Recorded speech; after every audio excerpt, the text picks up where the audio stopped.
Hey there, Bruce, and welcome back to the Game of Fortune. We are partway through our current game of trivia about all the people that are here that I know nothing about, but we've gotten lucky so far. Let's see if we can keep it up.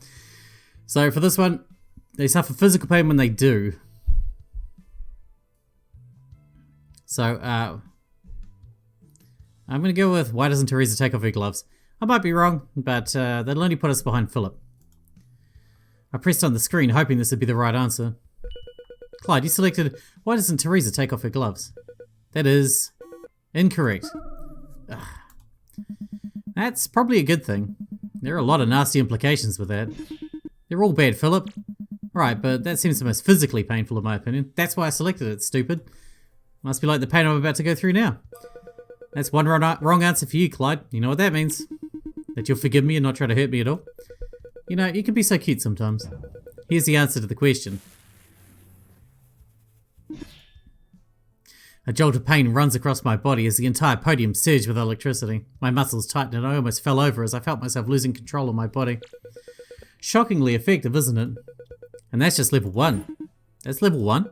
Yeah, and imagine we still have 2 levels left to go. Of course, if you don't want to suffer through that, I'd advise getting your next answers correct. Obviously. That sucked, but it's not the end of the world. I just have to not screw up anymore. If I think carefully, then everything will be fine. Well, Maria, you're up next. Thinking doesn't matter. I couldn't have known the answer. Alright, let's do this again. I won't mess up this time. For your sake, let's hope not. Here's your answer. Tennis. Sports, hell yeah, this is my kind of thing. The question that would match it are, William got a scholarship to college for what sport? What sport was Jade playing when he found his true love? What was Devon's favourite sport growing up? That one. The right answer should be the last one. I'm pretty sure that Devon loved playing tennis when she was younger. Well, obviously it can't be the Jade one. I can't imagine Jade as someone who likes tennis, or that he'd find his true love there. Maybe he'd find them when on a fishing trip or something. That way he could always say he'd come away with a big catch. That's a terrible joke. Plus, the only person he loves is himself. He found himself when he was born. Tennis seems like a sport that William might like. Having all the spotlight on him and being able to complain if things didn't go well for him. But I think that this one belongs to Devon. Maria tapped the podium and smiled at Belle. You chose what was Devon's favourite sport growing up. The answer is correct. Wow, that's quite the lucky guess.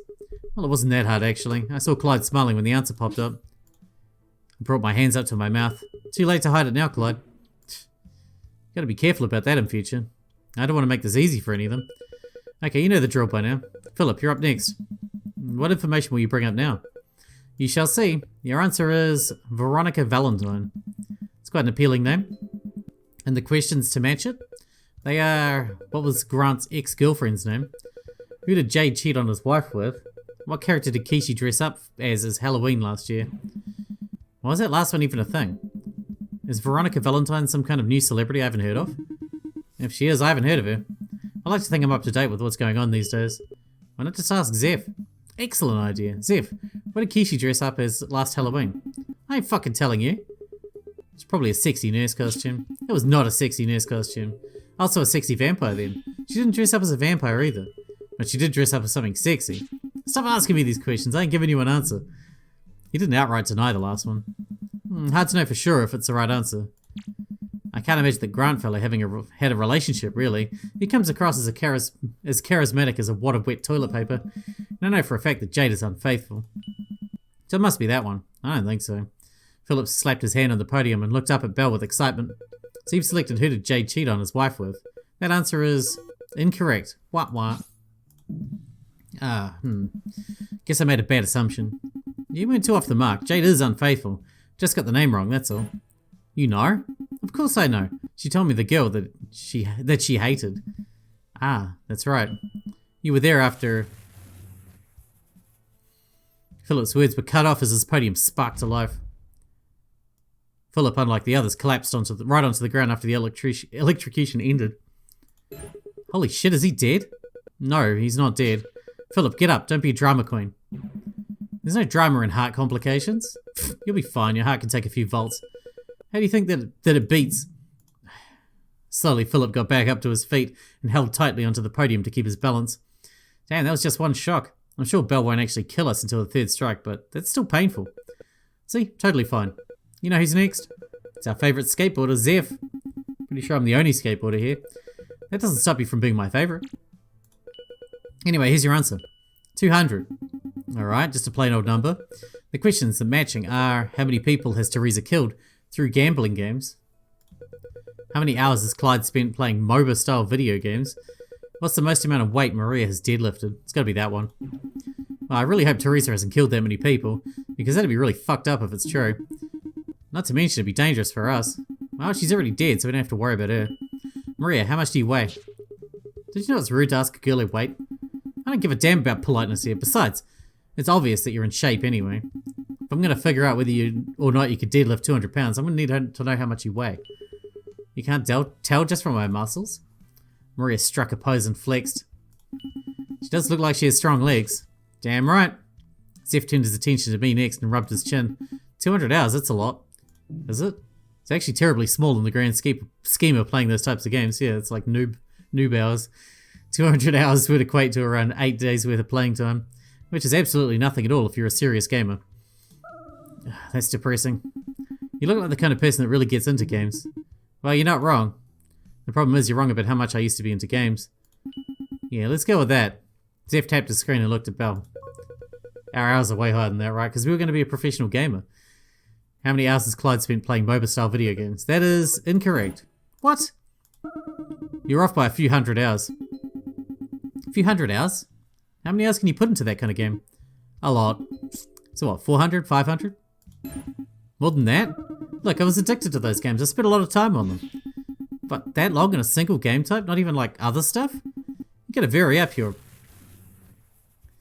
I think he's the furthest behind now. Zeph was stopped mid-sentence as his body convulsed with electricity. He screamed in pain while gripping onto the podium until it finally stopped sparking. Despite his cries of pain, he stood firm through the pain and shook it off. You know, I'm personally offended that you think that I couldn't deadlift 200 pounds. That's got to be the answer. I didn't pick you because I thought you could deadlift more. Oh, well, thank you. I'll get there soon, no doubt. As it stands now, Zeph has 2 strikes, Maria has 1, Philip has 1. If Zeph gets the next one wrong, then I'll be assured survival for the last game. I just have to survive until he screws up or someone else does. Back to you, Clyde. Fuck. Are you ready? I've gotten 2 questions out of the way. Might as well do the third. Exactly, here we go. Your answer is the silver lining. Now, how does she mean by that? And your questions to match it what organisation did Teresa earn most of her gambling winnings from? Who does Everett owe an absurd amount of money to? What is Elizabeth's best-selling novel to date? So it's either a book or some kind of organisation. That's what the questions would imply. Now don't waste our time. Choose. Let everyone else banter for a few minutes.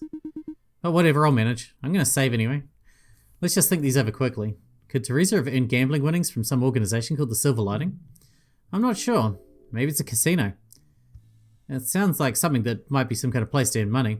Down any luck, just head over to the Silver Lining or something like that. Not that I know for sure. Everett comes across to me as someone who's responsible and knows how to handle his money. But maybe that's what makes it surprising. Maybe he's secretly bad at money management. Or maybe he got stuck with a bad deal. Hard to say. And I've never read any of Elizabeth's books. I don't even know what they might be titled. The Silver Lining sounds like it'd be some detective thriller. Some case about mysterious murder whose trail of bodies leaves a silver lining. That sounds terrible. It's a good thing I'm not a writer. Alright, no more stalling. Let's decide which one we're going to pick. Alright, so the gambling winnings one sounds reasonable. The Everett one sounds unlikely. The Elizabeth one sounds reasonable as well, but didn't she write like... She didn't write thriller mystery novels. She wrote like about occultism and shit, right?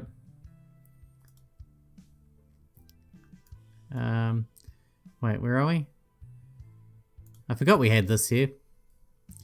Considerable amount of horror and supernatural stories. See, it's unlikely, eh? It's unlikely. Who else was it? Everett. Appear more intimidating than he needs to be. Yeah. Who's the other one?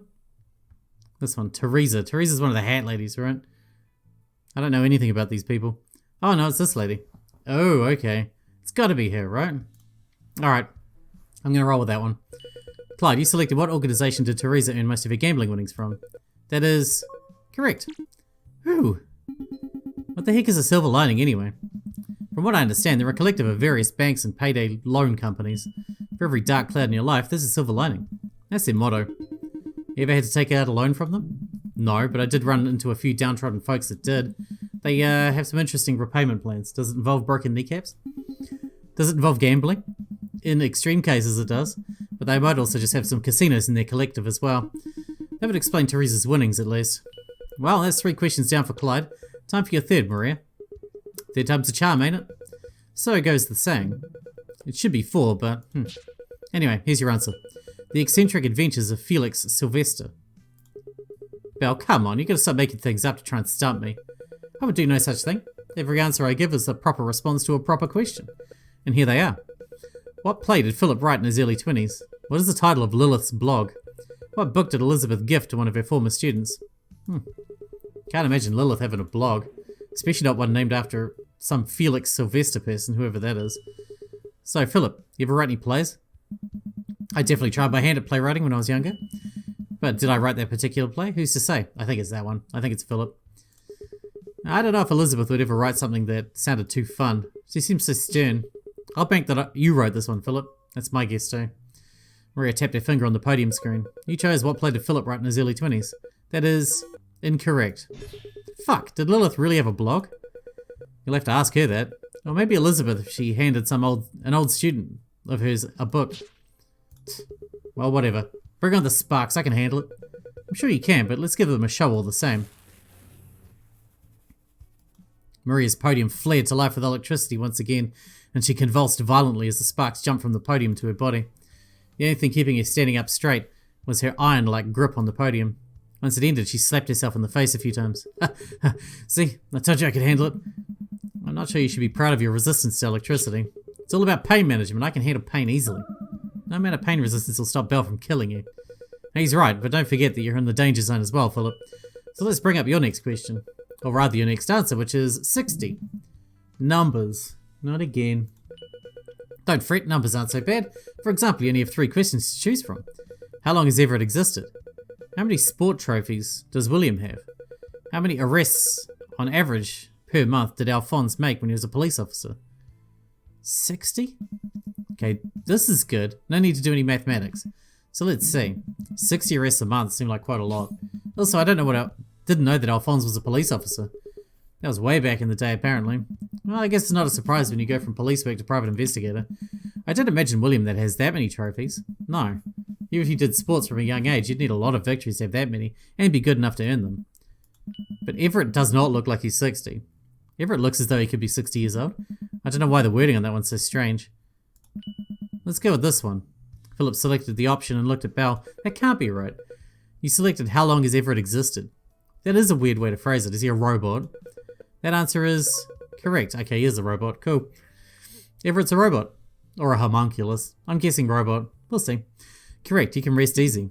Ooh, I don't think I'll be able to take another set of jolts like before. I'll keep getting them right and you won't have to worry about that. So now we move on to Zeph.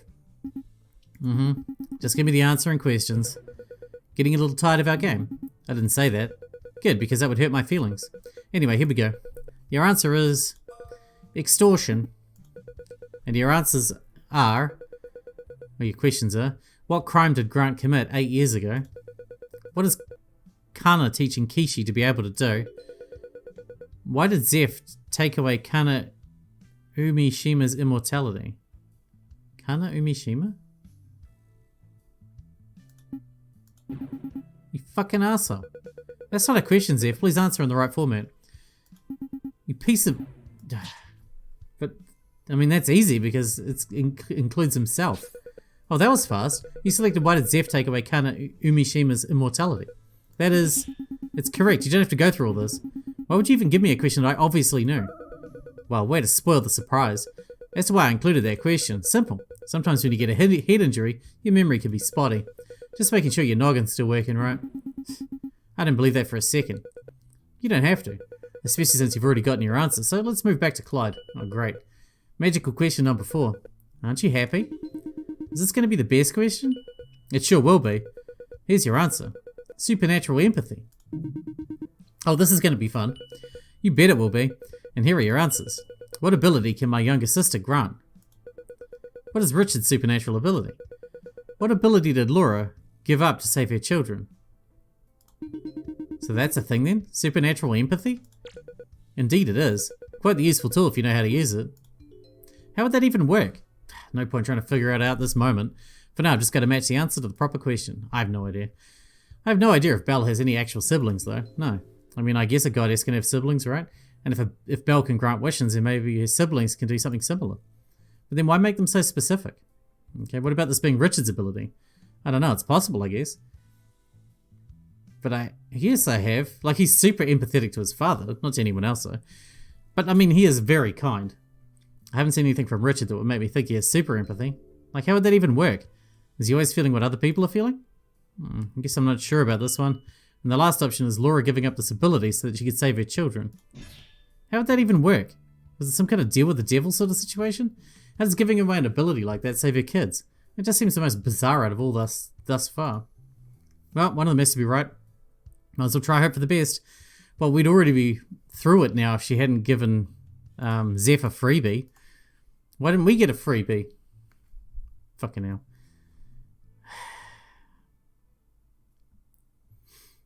I'm inclined to go with 1 or 2. I'm going to go with 2. It's probably wrong. Clyde, you selected what is Richard's supernatural ability. That is correct. Whew. Huh? Surprised that you got it right? Though if you knew Richard well enough, you'd notice that he's rather perceptive to people's emotions. He's a very nice man. Hold on, how the heck is empathy a supernatural ability? It's like something normal in humans. Ah, but Richard's a little bit more than what you'd expect. He can look into your eyes and get a real strong read of what you're feeling just from a glance. I guess that would be supernatural. How do you know about it? Do you have that ability too? Me? Oh no, my talents lay elsewhere. But I've known about Richard having this skill for a while now. I think it's done him some good. What a weird world to live in where you can just have an amazing ability like that. Well, it kind of sounds like a pain too. Oh, you managed to get through 4 questions, Clyde. Yay. How much longer does this have to go on? Only Maria and Zeph have 2 strikes and Philip has only 1. I guess it's not a bad situation to be in, but still, the longer this goes on, the more likely I am to screw up. Same goes for them, but I just want this to be over with. Maria, you're up next. Well, she's giving freebies to some of them now. Is Maria going to get a freebie now because she's at 2? I'm ready. Bring on the questions and answers. There we go. Here's your answer. Poison. Well, I can already tell where this is going. Here are your questions. What does Lilith coat her fingernails with? How does Elizabeth murder her first husband? What did William trick his father into drinking to make him sick? Holy shit, these are all intense. What were you expecting out of an answer like poison? I don't know, but I wasn't expecting people to coat their nails with poison or trick their family members into drinking it. That just seems extreme. Unless Belle just means that Lilith's nail polish is toxic because I feel like a liar. That would be my guess as well. I've known Elizabeth for a number of years. I don't believe she's ever murdered anyone. What if you're just saying that to trick me? Well, if you think that, I can't convince you otherwise, but you'll be shooting yourself in the foot. Or the head, more aptly. If you're telling the truth, then that'd been William's fucking over his own family for some reason. Wouldn't be the wildest twist? No, I refuse to believe it. Why not? I mean, I doubt he'd take a knife to his dad, but poison seems right up his alley. Indirect, discreet, keeps him being labelled as the bad guy. Assuming he doesn't want infamy. No, I don't think William's the kind of guy that'd do that to his own father. Family's important. You don't just poison your own family. I think it's William. Definitely. Why would he even do that? Dunno, you just have to ask him. That is, if it's even true. Might end up being false. William, don't let me down on this one. Maria tapped her hand across the podium. You selected, what does Lilith coat her fingernails with? That answer is wrong. Dead wrong. Then, for the record, I was being honest. Elizabeth never killed anyone. She's never even been married, in fact. So I know that one for a fact wasn't the truth. But that means William poisoned his own father. Indeed. Talk about bad bedside manner. Maybe it was just an accident. I can't imagine the guy getting the labels of poison. I can imagine the guy getting the labels of poison and something else wrong in some cookie recipe. Oh. Wait, he was drinking something. Maybe he mistook poison with some kind of protein powder? That stuff happens in cartoons, not in real life. Why do you care so much anyway? She said he was poisoned, not that he was dead. I don't know, I just worry for him. The guy's stubborn and annoying, but I don't think he's a bad person. So why would he do something like that? That's a good question. Maybe we find the answer in death. Because that's 3 strikes and you're out of here, Maria. Maria's podium lit up so fiercely it was blinding. Sparks flew and lightning seemed to jump from her podium toward the ceiling and walls. I could hear Maria's convulsing screams only for a few seconds before they suddenly stopped, even though the shocking show continued. After a few seconds, the sparks stopped and a horrific smoke clouded up the game room. Belle waved her hand a few times and the clouds disappeared, showing the slightly charred corpse of Maria limp over the top of her podium. Christ, you could make things look a little better? What, you want me to decorate her corpse with flowers and gems? Because I could do that. I don't think that's necessary. Death comes for us all here, no point in trying to pretty it up. You're right, some deaths are best left out like this. I was honestly a little relieved knowing Maria was dead. That looked like a pretty damn painful way to go out. That's a fuck thing to say. And if she's gone well, I can keep going. Not that it matters, right? I'm putting on a good show. I'm making an honest effort. This is enough to survive, isn't it? Anyway, now that we have our death, this marks the end of the game. Congratulations to each of you for surviving. It takes a certain know-how to be able to get through a game like this, after all. I feel like I've come out wiser, and we've all gotten to know a little bit more about one another, haven't we? Some things I'd be better off not knowing. Ignorance is bliss, as the saying goes, but I'd rather be aware and alive than ignorant and dead. Indeed. I won't hold you all for too long. I've got one more game to run and then we've got to jump right into the finale, which I'm sure you're all dying to be a part of. So feel free to move on to the last lounge when you get the chance. Belle clapped her hands and one of the doors leading out opened up. I'll be sure to come up with something spicy for you for the final game. Thanks. Until then, toodles. Belle clapped her hands as she disappeared in the cloud of blue smoke. Another game down, another one to go. Yes, right in the nick of time. Not sure how many lucky breaks I'd get before things got messy. Philip tapped his chest nervously. Even if Belle says that she wouldn't kill us without getting 3 strikes, I'd rather not take the risk of future complications. You got heart issues? No, but when you get to my age, you have to worry about your body a bit more. Enjoy your youth while you can. Trust me, I'm trying. Let's just go. Zeph sighed and walked toward the exit. Was it something I said? I don't know. We followed closely behind Zeph and started our trek down the familiar hall once again. Just like the last time, the hall was long with various pictures of Belle littered across the walls. And our footsteps were slightly muffled by the carpet as we walked in lockstep. Well, almost in lockstep. Philip was lagging a bit behind. You sure you're okay, old man? You look like you're limping back there. It's nothing to worry about. Just got to get a few jolts out of my system. My muscles are a bit twitchy. You know how electricity is. You're a lot tougher than you look. I sure am. It'll take quite a bit to keep me down. Especially considering what happened last time. What happened last time? Old Philip here survived getting gutted with a knife. What? Don't make it sound like I was carved out like a fish. It was just a stab wound. Nothing too terrible. Stab wounds can be pretty terrible.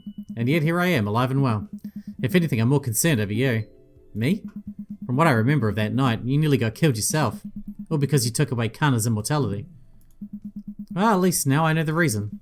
Because of extortion. That's pretty serious. Of course, I'm glad that you're alive. I'm guessing that Kana saw reason once you explained yourself. No, she would have killed me if you didn't make a huge fuss. So in a way, it's more like you saved my life that day. You know, by screaming after you got stabbed and all. Oh really? That seems a bit extreme.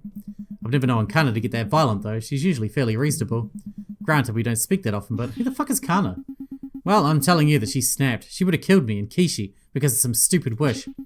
So don't tell me that she doesn't get violent. She's nuts, and I'm not saying that you're wrong. I guess I'm just trying to understand why she got so angry. I mean, sure, I'd be upset if I had something taken from me, but to threaten both you and Kishi? She must have some serious problems going on. You don't have to tell me twice, I already know. I know you're being extorted, but couldn't you have gone to someone? The police or something? Wow, real genius idea there, Clyde. Why didn't I just go to the police? Must have been brain dead for not thinking of that idea. Instead of being a sarcastic jackass, you could give me the reason you didn't. I could give you a ton of reasons. First of all, what am I supposed to tell the police? Hey, my girlfriend's life is being threatened if I don't take away immortality from some lady. Here's the note that they sent. Can you help me? The hell are they going to do? They think I'm nuts or just shrug their shoulders? Kishi was threatened? More importantly, you were told explicitly to take away Kana's immortality? Interesting. Yeah, I was told that if I didn't comply, that Kishi's life would be on the line. That if I yapped to anyone about it, they'd pull the trigger. Couldn't it have just been a bluff? No, it couldn't have been a bluff. First of all, the people that participate in the Game of Fortune tend to keep a secret until the day of. There's like a whole bunch of prep that goes into deciding who gets to play and what they're going to end up wishing for as well. So there was a strong chance that the person who was threatening me was one involved in deciding who'd play. If I voiced my concerns, they'd probably hear it, and then they'd end Kishi's life before we got a chance to protect her. That's just not a risk I was willing to take. So you just went along with it? What the fuck was I supposed to do? I couldn't bail out either. I was going in with Kishi one way or another. It's not like I wanted to do it. You think I was gleefully rubbing my hands together like some cartoon-ass villain knowing Kana would be pissed? No, I didn't mean anything by it. Just try to imagine that, going through all these death games, seeing the people you care about breaking down in tears and pain and anguish, and then betraying them because you want to protect them. Being labelled a traitor no matter what you say. Almost losing everything. Again. Zeph turned his head away from us and stared at the walls. Can you imagine that? Going through that loss a second time? No. Exactly. So don't think that I did that lightly. It was painful the whole way through. But you came out alive at the end, so that's okay. Though, if what you're saying's true, why are you here again? I figured that Kana wouldn't let you back in if she thought you'd screw her over again. Partially as proof of my redemption, partially because Kishi wanted me by her side. Despite everything, she loved me enough to keep me safe. And she loves me enough to warrant me by her side through this hell. Well, that's sweet. It's not as sweet as it sounds. I mean, yeah, I'm glad Kishi wants me to accompany her, but she didn't need to show up. I wanted to do this alone, show my commitment, make up for my past mistakes. But she's stubborn. Well, you are her boyfriend. She probably doesn't want you getting hurt. Oh, I don't mean Kishi, I mean Kana. She wanted Kishi to go alone, and not me. And no amount of pleading from me would change her mind, so Kishi sort of forced her to let me come along. And I'm pretty sure that if I mess this up, the Kana is going to have me killed. Oh. Yeah, not quite as sweet anymore, is it? And the worst part about love is just how exploitable it is. No. You're not telling me that... Zeph turned his head down to the floor. Yeah. I'm getting extorted again. Probably the same bastard that did it last time too. Same threats, same time, same problem.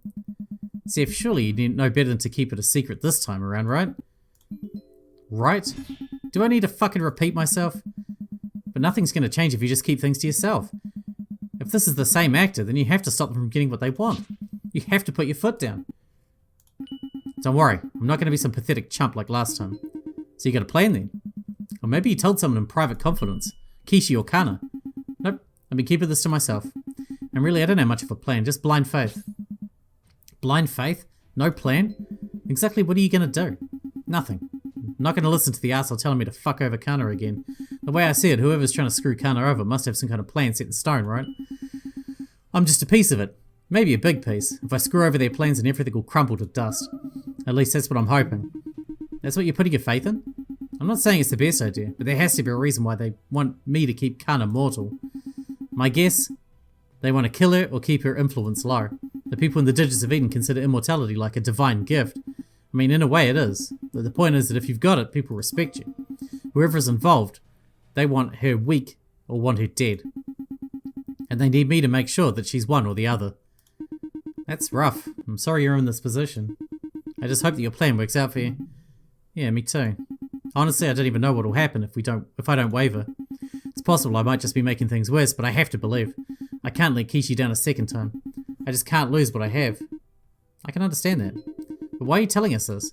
Sounds to me like the less people that know about your plan, the better. I guess it doesn't really matter who knows at this point, but wouldn't it be better to keep this a secret? I've been holding this in for a while now. I wanted to tell Kishi about this ever since I got the threats. I feel like if I keep them a secret forever, I'm going to burst, alright? I just wanted to share a secret with someone. It makes the burden a little easier to bear. If you're hoping I'm going to tell you that this is a good idea, you're in for some disappointment. Scary as it might have been, you should have told someone. At least tell Kishi so she could protect herself. You're putting your life at risk by being so secretive and thinking it's your duty to decide her fate. Yeah, I know. But if I told her I know, she'd tell Kana, and I don't know what would happen if Kana knew. Would she kill me on the spot, interrogate me, spill the beans to others? I was afraid of losing everything that I had. I suppose I can't fault your feelings, I just wish you had foresight. But there's nothing that can be done here, I suppose. You only have two choices now. Do what Kana wants, or do what your extortionist wants. Zeph let out another mournful sigh, hearing the obvious options before him. I didn't doubt that he'd made up his mind already, but he must have been tempted time and time again, either for Kishi's sake or his own. Well, you can think about it once we get to the next lounge. Hey, if you're lucky, you won't have to worry about it this time around. This time around? You'll see. Philip pointed to the door at the end of the hall. The truth shall be revealed once we open this door. The truth? Oh yeah, I guess I ought to clear things up. Let's go. What were they talking about? Rather than ask that, I just followed silently behind them as they opened the door to the next lounge. And with that, we're going to wrap this one up here because we're out of time for today. Perfect timing. We got through that game as well, so we're nearly at the end, I think, according to the end of this route. This one of many routes, according to the flowchart. So, maybe we'll see what happens at the end of the next one. Maybe. We shall see. Thanks for watching, Bruce, and I'll see you then.